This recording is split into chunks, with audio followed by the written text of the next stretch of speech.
How's everyone doing? Good. Well, first off, it's such an honor to be here. I'm really excited to be able to tell my story in a different capacity than I usually am, and really getting into the nitty gritty of my traumatic brain injury and the journey that I was on. That's certainly been a roller coaster, but I've certainly enjoyed it.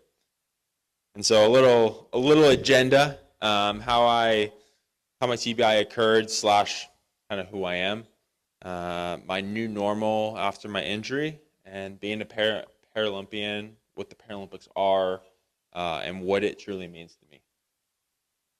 So we'll throw it back to the beginnings, as was said in the bio. I did grow up in a very athletic family. I would characterize myself as a very smiley person. I don't necessarily know why my mom let me have a white bowl cut, but we just went with it, and this was me trying on all of my dad's Nike sponsored stuff when I was a kid, and there wasn't a day in my life that I didn't dream of being a Olympic champion, and that was something that didn't necessarily scare me because expectations are one thing, but at the end of the day, I always just wanted to see things through. Never in my family, we just say just don't be scared of failure. As long as you go after it, that's something that really means a lot.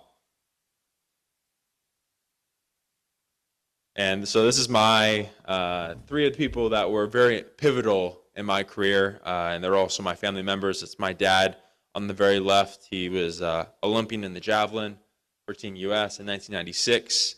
My mom on the right, Canadian national champion in the pole vault, and drove me to every physical therapy or OT session that I ever had to go to, and someone that really supported me. And no matter how many medals I win, I'll never be as cool as my grandpa, Jim Harrison, who played in the NHL, played with Bobby Orr and Wayne Gretzky, scored 10 points in one game and 3 goals in 24 seconds.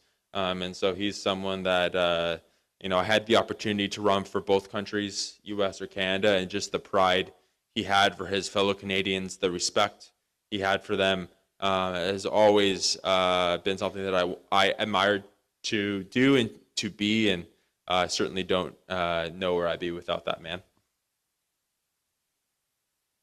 And so I don't know if it'll play. No. So this is me when I was 10. This is the last picture that was taken prior to my injury. This was me and a couple of my best friends. This is actually the golf course that the accident occurred on. And this was my best friend right next to me, or two over from me, Timmy. We always kind of joke that that's the only round he didn't play with me, the round that I end up getting hurt. And I mean, if you can really go back to when you were 10, or if you have kids when they were 10, we were driving our parents crazy during the summer. At the time, we were living in Phoenix. We would spend the summers in BC, but we would kind of spend a lot of the year in Phoenix. And we're just trying to kill some time before the All-Star Baseball tournament the following day. And I had pitched a really good game the night prior. And I had really been complaining about that my arm was sore. And so I think instead of hearing about all my complaining as a 10-year-old boy, they kind of shoot us out to the golf course. And, as things do, whenever something happens, I feel like it goes pretty normal to start. Everything was going fine. I was trying to not get too many snowmans on my golf cart, and wasn't very successful there, that's for sure. And then we got to the seventh hole, and an older group of gentlemen asked to play through. And of course, we said yes. They were in carts, we were walking. I'm sure we were just lollygagging and probably not having the best manners on the golf course at 10. And as we hit our balls, I said, why don't you guys go stand about 150 yards left of the fairway under the shade. It was really hot out, about 50 degrees, almost 50 degrees Celsius that day in Arizona.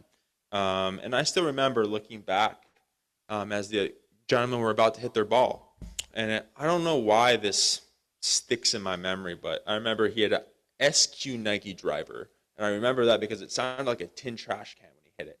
And all of a sudden, he hit it, heard that sound, and then I felt this numb sensation run under my body like I've never had before and I haven't had since.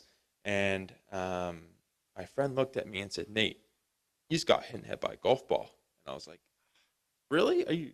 Are you sure? Like, when you get hit hard sometimes, so hard that you just don't feel anything. I didn't faint.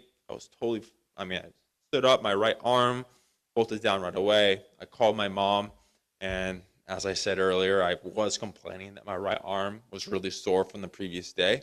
And she was like, Nate, I can't believe you're like gonna end the round early. But I'm like, Mom, like usually if I was persistent, she knew I was telling the truth. If I kind of let it go, she knew I was probably telling a little bit of a fib. And so she came and picked me up. And as we got closer and closer to the children's hospital, I could feel everything on the right side of my body starting to not work. And I could tell my mom started being really panicked. And for me, I'd never seen my mom panic ever in my life. She is someone who has been just really strong, and kind of one of the three pivotal moments in my TBI journey was she said, we got to the emergency room and said, Nate, can you jump out of the car and go into the emergency room? But I couldn't. I was dragging my right leg, and I'd become fully paralyzed on the right side of my body. And if those who in the room who haven't had a traumatic brain injury, I feel like you can relate to. We just had COVID. One day everything was normal, and the next day it wasn't. And I remember being scared. Yeah, I was certainly very scared because I didn't know at 10. They throw around words like paralyzed, and I think I was so fortunate and so lucky to not know what that word meant. At 10, I just thought, I'd heard the song Paralyzer, and that was kind of the only extent that I knew of that word. And I knew that I was starting to gather that I think my journey wasn't going to be so short in the hospital. I had heard that my prognosis was bleak. I had a seizure within the first hour or so of being in the hospital, and then later I was diagnosed with a seizure disorder. I had internal bleeding. I had no signs of stopping. They were really concerned that if they go down to the clot, that I would be a vegetable for the rest of my life, and that is something that was scary. I know for my parents, because if they play the waiting game, what if it gets worse? And that was a lot of pressure on them. And all I kept talking about in the hospital was, I just want to play sports again. I just want to go play baseball. I just want to go and hang out with my friends. And I remember many times me trying to get out of my hospital bed and my parents catching me like this far from the floor because I thought I could walk, but I truly couldn't. And luckily, we did play that waiting game. And all of a sudden, randomly, without any scientific explanation, my bleeding in my brain stopped. They were about to go into surgery, and they just said, hey, why don't we just check it one more time? Fortunately enough, they did check it, and it stopped. But just because it stopped doesn't mean that all of a sudden I could walk or I could do anything. I still felt the same. Nothing really changed. But for me, I just felt like it was a little sliver of hope that I really clung on to. And I thought, I don't know what my life's going to look like. I don't know if I'll be able to go after anything that I really wanted to do. But I want to see things through. And I had this life-changing interview or exit interview with my doctor. And he looked at me straight in the face at 10 years old and said, Nate, never walk without a limp. Competitive sports are not in your future, and you won't graduate high school. And to hear that at 10 was pretty eye-opening here. And when I think back on it and when it happened, I mean, I still get uh, chills all over my arm when I just think about it. But I knew there was going to be two roads I could go down. I could go down this smooth road where there wasn't a whole lot of failure and I just listened to them, or I could go down this extremely windy road that I knew was going to be super challenging. And I knew there was going to be a lot of tears shed.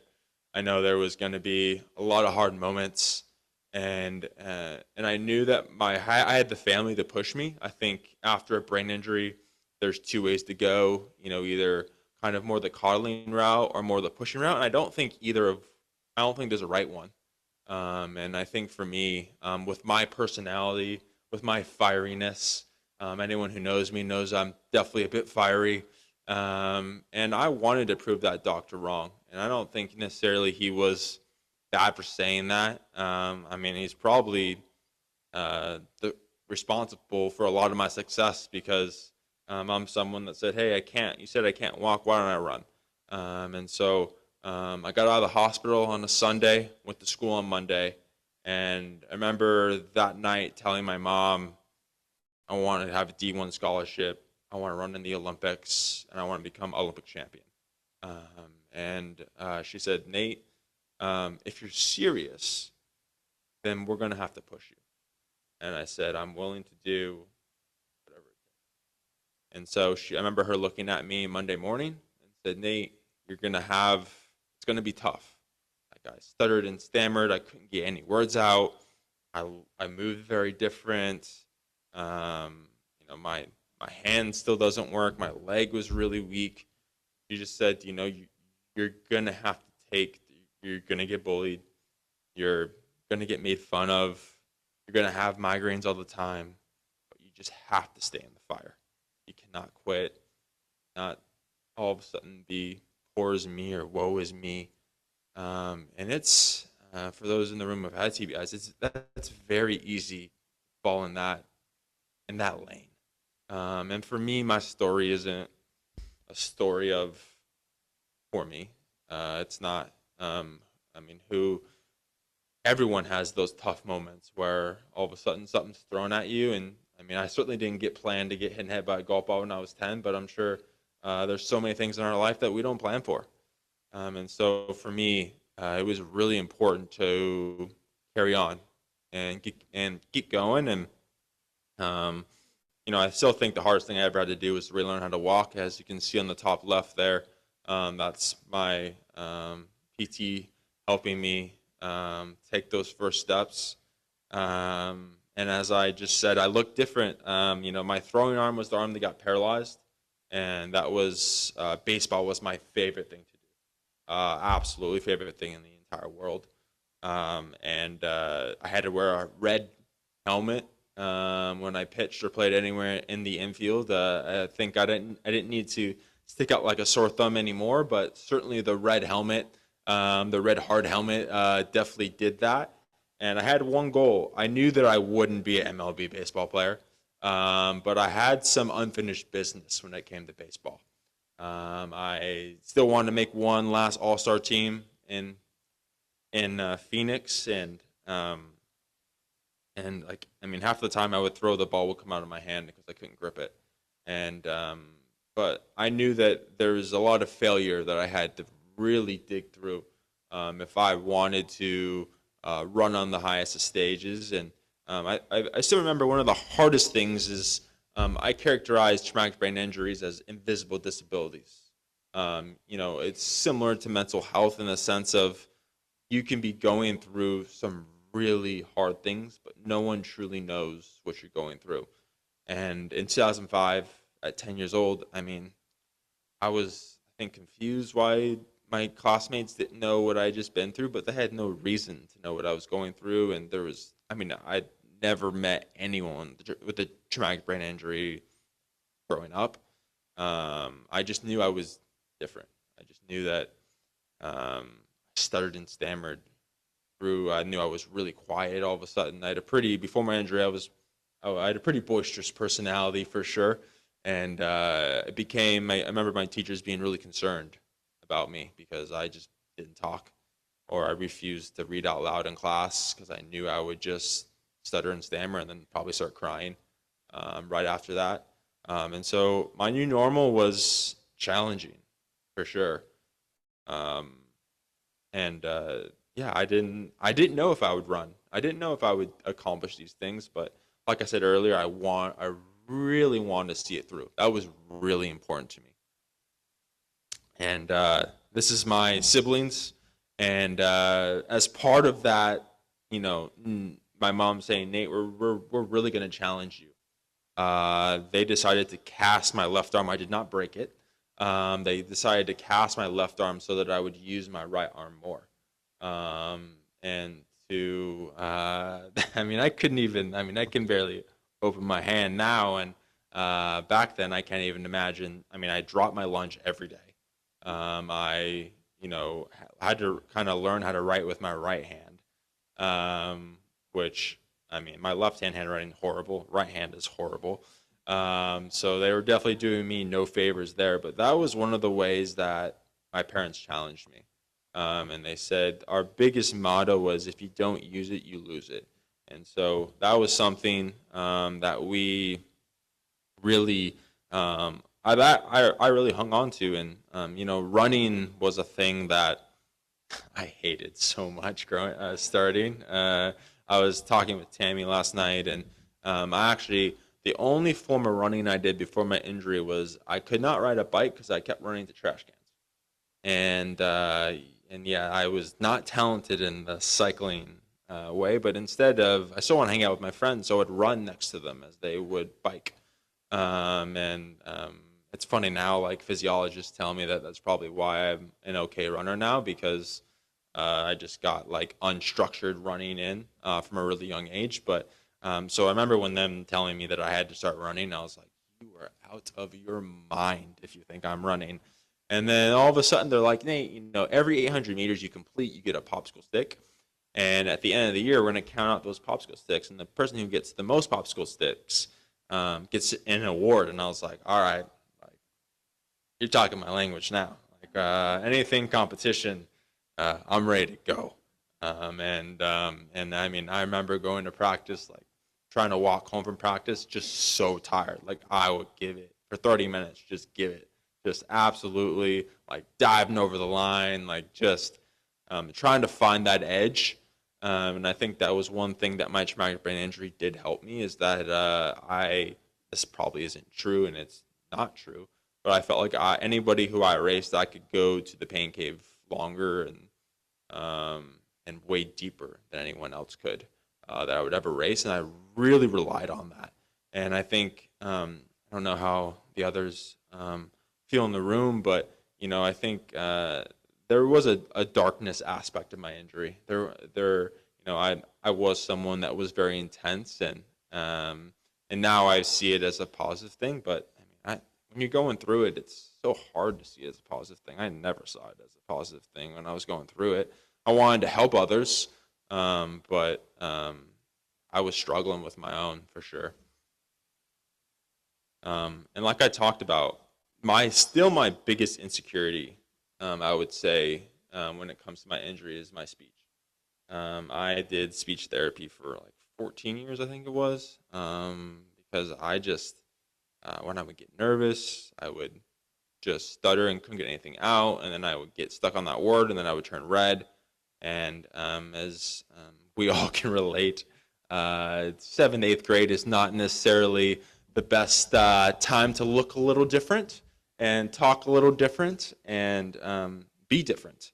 And yeah, speech was something that, yeah, it's still like even if I stuttered today, I wish I could say I've gotten better, but definitely not perfect with it. It still bugs me, and it's especially post race, you just ran really hard, and they want to interview you and put a mic in your face and ask how the race went, and sometimes I'll stutter and stammer all the way through that, and I had to tell myself that it's okay if I stutter. It's who Nate is, and that's something that I'm proud of, and I still work on it for sure. And then the switching of hands, like up till 10, I did everything with my right hand. and then I had to switch to my left hand. And I still remember like writing with the huge like scrunchies on my pencil, so that I could actually grip it because my hand would get so sore so quick. And just like I think that's one thing that is undervalued is not everyone's going to support you after your injury. But I had some very special teachers that really supported me. And two that really pushed me that I still talk to today, who was my fifth grade teacher.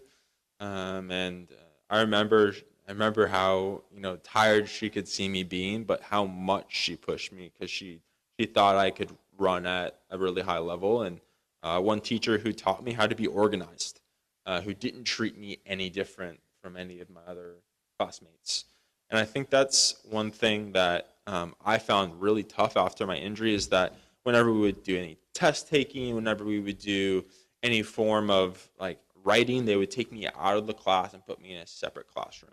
And I didn't feel like I needed any more of that. I I didn't feel like I needed to be any more different. And I mean, my mom came to the school stomping at my school so many times, just being like, "Oh, Nate can't take Spanish; he has a hole in his head," or he can't do this at recess because he has a hole in his head, or he shouldn't take above level reading because he has a hole in his head. And my mom always made me be in those meetings. She made me at first. She's like, "I will advocate for you, but there comes a time where you have to advocate for yourself." And so that was something. By my senior year in high school, I ran my meetings at school when it came to my IEP and what accommodations I had. And that was something that I was very, very, very proud of and super fortunate that she gave me that ability to say, hey, there's ownership that needs to happen. And it's sometimes it's early in my career, I would definitely run away from ownership. It's tough, it's scary, it's especially when you're younger and talking to adults. That's a little bit different. Especially in those meetings, I really found out how a lot of the teachers actually felt about me, and some of the teachers didn't feel too kind about me and my abilities. I definitely have a chip on my shoulder. Now it's more to prove that those who I love right than those wrong who doubted me. But that was all part of my journey, and I really learned early on too. If I wanted to be the best, I had to do more than everyone else. When it came to the classroom, I would go. We had this thing called 0 hour, and so I would be learning Spanish 1 during 0 hour and learning Spanish 2 during the day, because I did not want to be in a special classroom. That was just how I felt. I wanted to be challenged, and if I failed, I failed.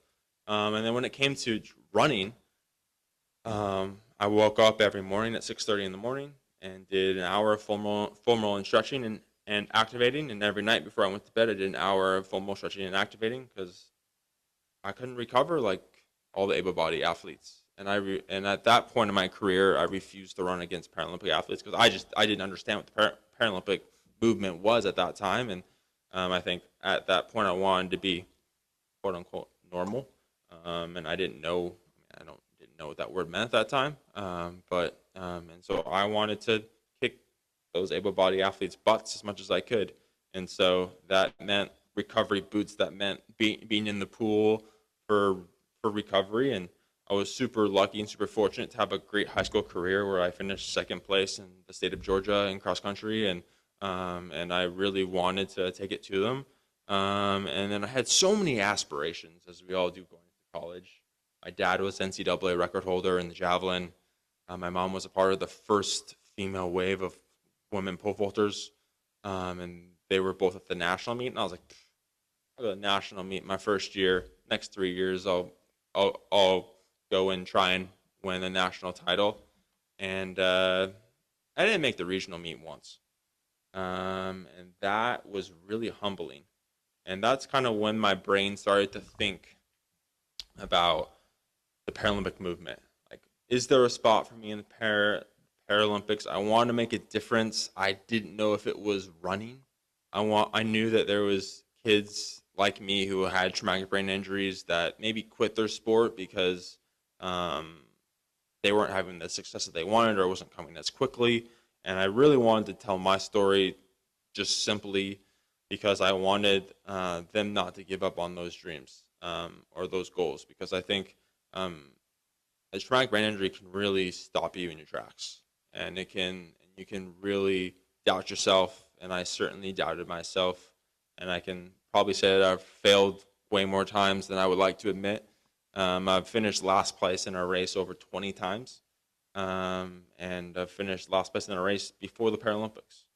And I think some people see me as I've set the world record 8 times, and I've won world titles, and I've been undefeated on the international stage. And I've failed so much. It's it's uh, it's quite humbling, and but I don't think I'm certainly not special.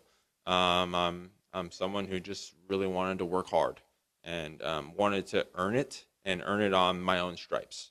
And as I'm up here, my main motivation is to, if I can affect one person to go and chase that dream or go chase that goal, hopefully I'm doing something right. And this was me, certainly in the pain locker, finishing last place in a race. That picture that I kept in my room, yeah, pain smile there, trying to smile, not wanting to smile. And that's a picture I always kept with me, and I always look back on because I did finish last place. Um, and that was something just to remind me to keep working hard. And like I said, I think there's two types of failures. There's failure where you're so scared that you don't try. I think that failure is not okay. And I think a failure when you just lose, and that's fine. That happens every day. Happens to everyone. Happens to Olympic champions, Paralympic champions, anyone in the workforce. And so I think that's something that I always wanted to remind myself of. Being a Paralympian, yeah, that was quite a journey. As you can see, I'm kind of intense when I win.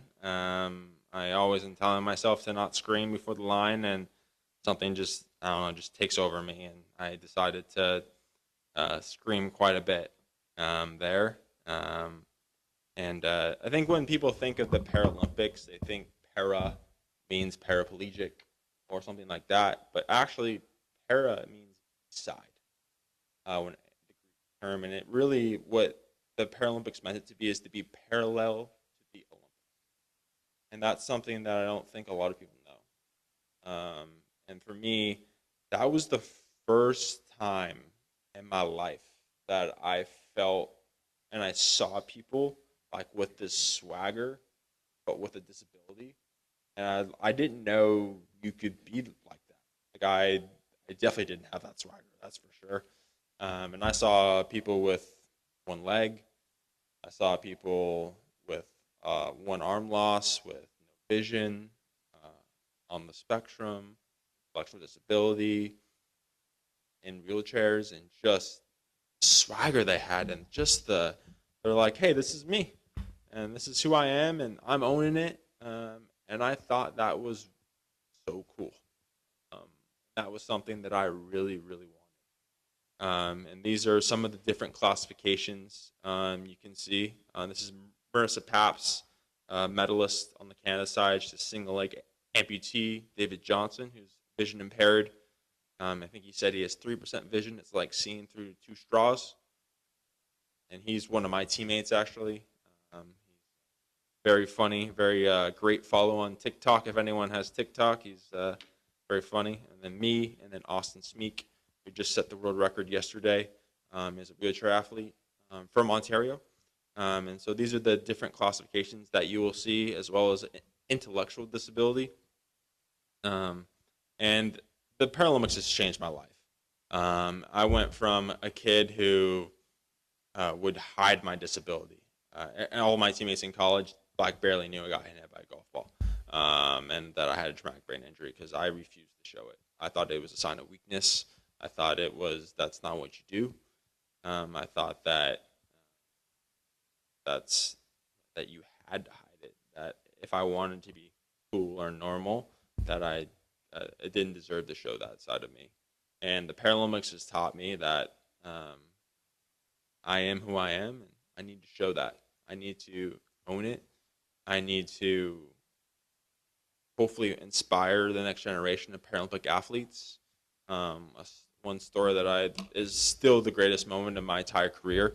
I remember in 2018, I got this message right after I set the world record from this kid in Norway who was 13 at the time. And said, "Nate, you're a huge inspiration to me. I hope I'll get to race you one day. I hope I get classified for the Paralympics." And last year, I'm sitting in Dubai, getting ready to open my season, and I'm looking down the meet entries, and I'm like, this kid from Norway, super familiar. I don't know I know this name from somewhere, and I ended up looking at my Instagram DMs, and it was him. It was I was going to race him the next day, and I texted him on Instagram and said, "Hey, would you like to warm up with me today, the day before the race? Like, I think there's some really cool things we can talk about. Any advice you need from me, like, just count me in." And sorry.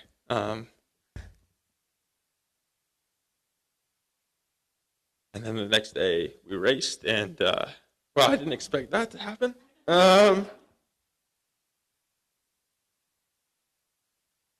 Next day we raced, and he called me a hero, which I'm not. And the International Paralympic Committee kind of picked it up, and I mean, it was crazy that it was on the news in Norway and U.S., Canada, and to think that a kid who motionless in a hospital room to one day inspire someone is pretty eye-opening. And I don't see myself as a hero or a mentor or someone to be inspired, but I'm just I'm just there trying to do my best and to hopefully leave the next generation better off than I found it, because certainly those who came before me have made a path that I'm able to be a sponsored athlete, to come here and talk to you guys. And one thing that I see that is really difficult is the most common question I get is, how do Paralympians get sponsored? And a lot of sponsors come out in the woodworks when it comes to the Olympic and Paralympic year. But for me, to explain to a sponsor, to put on a commercial, an athlete with invisible disability, was super challenging. I went to Nike after I won my world title, and I'd set both world records, and they just said, "We just need you to run faster. We need you to win a Paralympic title." So did those things, came back to them and said, "Hey, I've accomplished everything that you guys told me you guys wanted me to accomplish." And I remember getting an email from them and saying, "Nate, your disability isn't sexy. We can't put it on a commercial, so we're not going to sponsor you." And I remember my mom always saying, like, "Nate, it only takes one. It only takes one company to truly believe in you." And I remember, last year almost quitting, almost retiring because I just couldn't make ends meet and just being super frustrated with it. And then all of a sudden I got this random call from this random organ number. And I was like, "Hello?" And he's like, "Hey, this is Ben Caesar from ASICS." And had learned that he had known my dad for 20 years and know that their motto is sound mind, sound body. And what a more perfect motto for invisible disability, for someone who wants to make a difference, and just to be able to, expand my reach and be able to talk to kids and be able to be on their social media. And then an hour later, RBC called me, and I ended up having no sponsors my entire career up until that point, to all of a sudden having two pretty two pretty big ones, and a lot of it came from I was really mad. I know Ross is in here, and he probably saw my angry tweet that I tweeted one day after On Running wouldn't let me be an ambassador for their company, and I just got kind of fed up and threw out a tweet up there. It wasn't rude. It was just like honest. It was like, hey, like I'm sick and tired of these companies just trying to check off a box, and if you tell me that I'm going to be an ambassador, like just put me, like I don't understand why you can't put me on the group, and if you don't want me, just say it. Like I'm a big boy, like I can handle it. And it was a very it got a lot of media coverage, and I was like, it was on CBC Sports. It was all of a sudden it got picked up. It was all over the place, and it definitely wasn't my intention. But it was pretty funny. All of a sudden, my phone was kind of coming off the hook for sponsorships, and I was like, this is so weird that I thought I would never get sponsored. Like I was like, that's fine with me. Like I just want that next generation to not have to fight that battle. And the funniest thing about it is in Paris at World Championships last year, there was one kid sponsored by Puma, and now in just my race, there's 7 of us sponsored, which is pretty eye-opening. It's not even in the other events; it's just strictly in our event. And so I think it's been super beautiful to see the way that the Paralympic movement has really grown. And I think if you guys haven't watched the Paralympics, I think this is a great time to get on board. And I've never met someone who doesn't enjoy the Paralympic movement. They just don't quite understand it. And I'm someone that hopefully that can teach others about the movement and about the amazing athletes that we have from all different sports from all over Canada. And I'm super proud to be fellow Paralympians with them. There are people that make me super proud to, put on that leaf and to represent that country. And there's nothing more beautiful than to stand on top of that podium and hear the O Canada ring through that stadium. That's something that makes me cry even more than I did in front of all of you tonight. And that's something that I'm super thankful for. And I did want to make time for questions because that's really important to me. I want to hear from you guys. I want to hear what you guys want to know, and if I can help in any way, I'm here for it. So,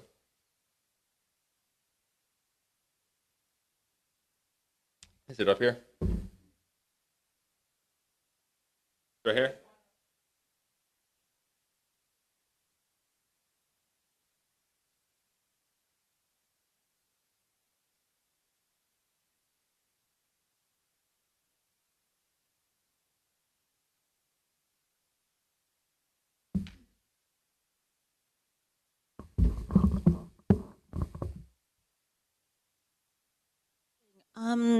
Oh, okay.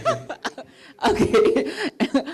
I don't like hearing my voice, but that's okay.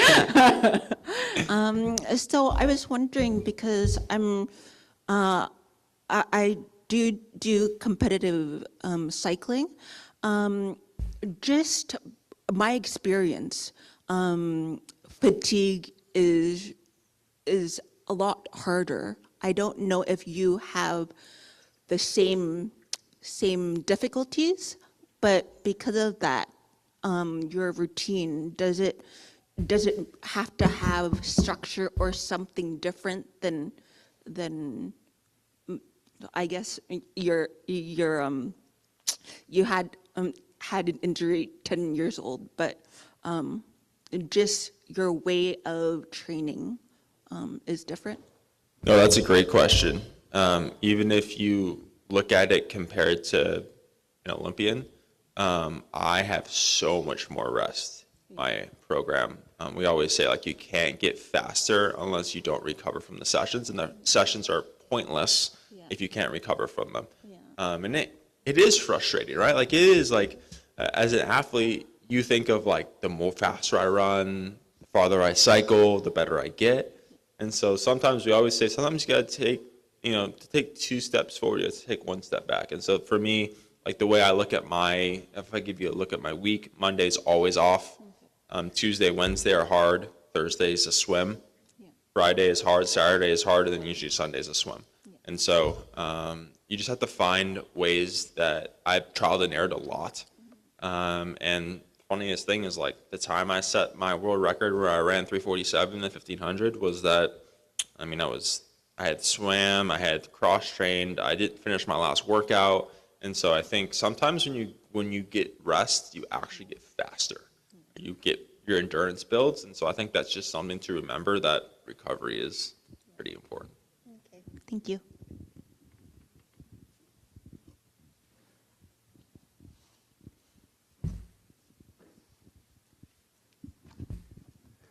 Nathan, I have a couple of comments. The first one is I have to disagree with one of the things that you said. You said that you weren't special. You are special. Thank you. I appreciate that. The second comment is how did you handle it when you got injured? Because I'm kind of assuming that you probably lost a lot of your friends. Did they leave? Did other people come into your life at that time? Yeah, so I was super fortunate to have, I mean, a family that was unbelievable. Like my uncle had lunch for me every day for 30 days. So I was super lucky. My good friends stayed. Like, yeah, one thing I actually didn't share in the presentation is that I also moved cities while I was in the hospital. So I came home to a new house, to new friends. I didn't know anyone at school. And so technically I kind of started over. But I did have like 3 or 4 friends from where I lived previously in Arizona that we checked in a lot with them. But yeah, it was really hard. I think before it was really easy for me to make friends. And I was just so shy. Like I was so nervous. I didn't want to talk. So yeah, that was super hard. And I remember there was a lot of times I would just sit up in my room and be like, what am I doing? Like, I thought this is a lot harder than I thought it was going to be. Thank you. Thank you.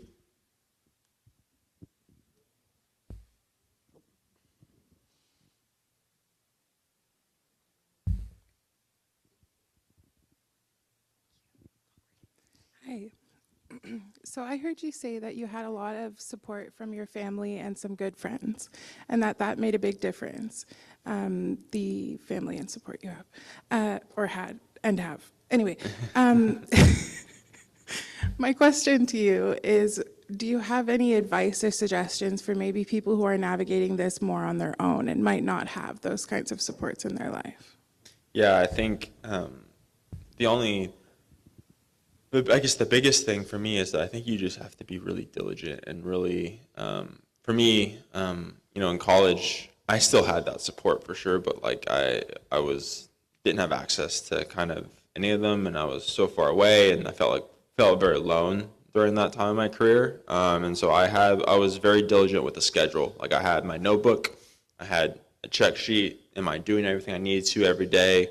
And I think you'll learn that people will come to you if you're truly you, and if you're not trying to be someone else, if you're trying to be yourself. I feel like those people who don't like you, they're just not your people. And those people that really love your vibe and love who you are as a person will slowly come to you. And so that's one thing that I think at a time in my life I tried to be someone else. And then when I joined the Paralympics and kind of became that, be able to be Nate, and I think building that community too. It doesn't matter if it's church, doesn't matter if it's the Vista Center, it doesn't matter, whatever. I think community is so important, and sometimes you can have father figures or just role models that you would never think. So I guess that would be my advice.